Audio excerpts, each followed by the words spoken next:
Esther 7:7. Ve'haman kam bahamato mimishte hayayin el ginat habitan. Ve'haman amad levakesh al nafsho me Esther hamalka. Ki ra'a ki kaleta elav hara'a me et hamelech. So we begin here today with the king. So here's what the king did. And the king arose.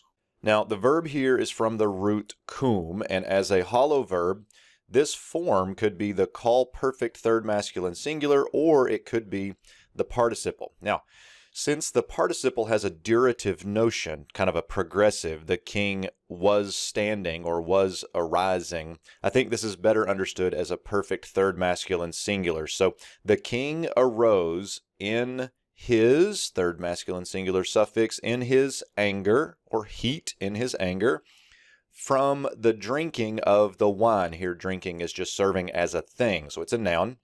To the garden of, feminine singular construct, to the garden of the palace. Now, we don't have a verb here, to the garden, but we can assume that if he arose and is going to somewhere, then it's going, and he went to the garden of the palace. Next, we get Haman fronted. Similarly to here, the king did these things, but Haman did this. He stood, stayed in place. Call perfect third masculine singular again. He stood in place. Here we get what he's doing, to seek, or maybe to beg. Here we have a PL. Now, bakash normally occurs as a PL, so we can't really make too much of that on the intensive as far as begging, though that probably is the idea. We have a PL infinitive construct here of bakash.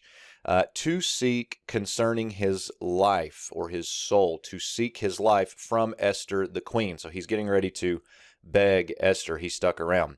And then we get the reason why he did this. So here's our ground clause with key. So for he saw, there's a call perfect third masculine singular of ra'ah. He saw that, here's an explanatory key, further defining what he saw. And he saw that the calamity was completed. There's a call perfect third feminine singular because ra'ah is feminine singular. He saw the evil was completed to him from with the king. Here's double prepositions, but we would just say from the king.